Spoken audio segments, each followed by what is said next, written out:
তো রাধে রাধে বন্ধুরা, কেমন আছো সবাই? আশা করি সকলেই ভালো আছো। আজ আমি একটি উপকারী শাকের রেসিপি নিয়ে চলে এসেছি। তো আজকে এই শাকটা যে বানাবো, আমি এতে কোনো মশলা ব্যবহার করব না। এই শাকটা দেখেই বুঝতে পারছেন এটা কী শাক বলুন তো? কুলখা শাক। তো কুলখা শাক আমাদের কত উপকারী সে আপনাদেরকে বলে বোঝাতে পারবো না। তো এর গুণাগুণটা আপনারা সকলেই জানেন, আমি আর বললাম না। সরাসরি এবার রান্নার কাছে চলে যাচ্ছি। তো শাকটা প্রথমে কেটে কুচিয়ে পরিষ্কার করে ধুয়ে নিয়েছি। আর এখানে আমি একটা মাছের মাথা নিয়েছি, আধখানা মাথা। আর এখানে আমি নিয়েছি একটা বেগুন, আলু আর পেঁয়াজ। তো চলো এবার রান্নার কাছে চলে যাচ্ছি। তো এখানে উনানটা আমি ধরিয়ে কড়া একটা বসিয়ে দিয়েছিলাম। কড়াটা গরম হয়েছে, কড়ার মধ্যে আমি একটু সরষের তেল দিয়ে দিচ্ছি।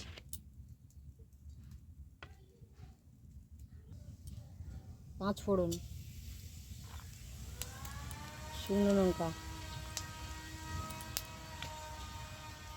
তেজপাতা। তো ফোড়নটা ভাজা হয়ে সুন্দর গন্ধ বেরিয়েছে। এবার আমি মাছের মাথাটা দিয়ে দিচ্ছি।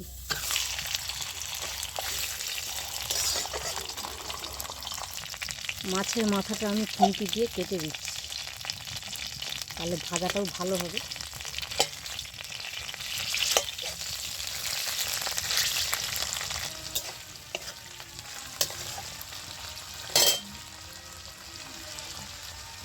দিয়ে দিচ্ছি পেঁয়াজটা দিয়ে আমি ভালো করে ভাজা করে নেব। এই সব উপকরণগুলো আমার ভালো করে ভাজা হয়ে গেছে। এবার কেটে রাখা বেগুন আর আলুটা আমি দিয়ে দিচ্ছি। এবার আলু আর বেগুনটা আমি ভালো করে নেড়ে চেড়ে ঢাকনা দিয়ে দিচ্ছি। এটা ঢাকা দিয়ে আমি ভেজে নেব। এবার ঢাকনাটা খুলে আমি আবার একটু নেড়ে চেড়ে দিচ্ছি। এইভাবে আমি একবার নেড়ে চেড়ে আলুটা ভালো করে লাল করে ভেজে নেব। আবারও আমি ঢাকনা দিয়ে দিচ্ছি। ফিরে আসছি কিছুক্ষণ পর। তো ফিরে এসেছি কিছুক্ষণ পর।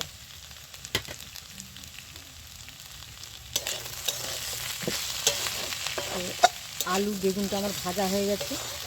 এবার আমি নুন আর হলুদটা দিয়ে দেবো। পরিমাণ মতো নুন, হলুদ,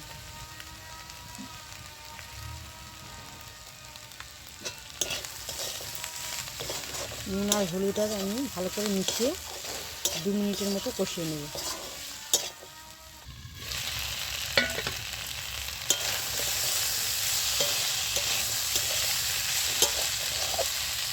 তো সবজিটা আমার ভালো করে কষানো হয়ে গেছে। এবার শাকটা আমি দিয়ে দিচ্ছি।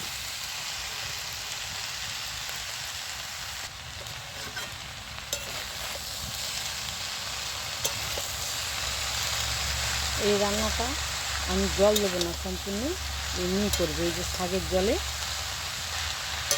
শাকটা রান্না করে নেব।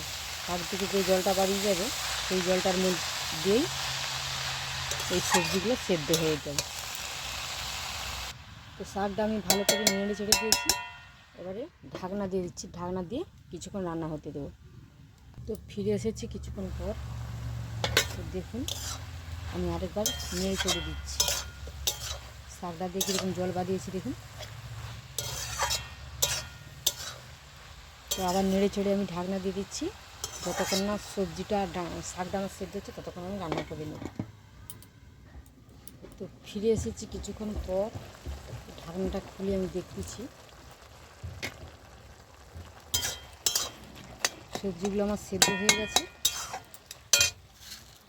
আমি একটু চিনি দিয়ে দিচ্ছি এখানে নুনটা ব্যালেন্স করার জন্য।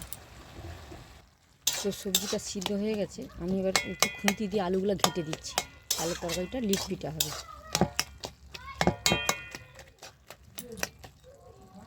তো তরকারিটা আমার রেডি হয়ে গেছে, আমি এবারে নামিয়ে নেব। তো তরকারিটা আমি নামিয়ে নিচ্ছি। এবার গরম ভাতের সাথে পরিবেশন করব। তো মশলা ছাড়াই যে এত সুন্দর তরকারি হয় কি বলবো বন্ধুরা, আপনারাও এরকম মশলা ছাড়াই তরকারি বানিয়ে খেয়ে দেখবেন। এই তরকারিটা খুবই সুন্দর খেতে লাগে, আর এই শাকটার খুবই গুণাগুণ। তো আমার রান্নাটা যদি ভালো লাগে আমার চ্যানেলটি সাবস্ক্রাইব করে আমার পাশে থাকবেন।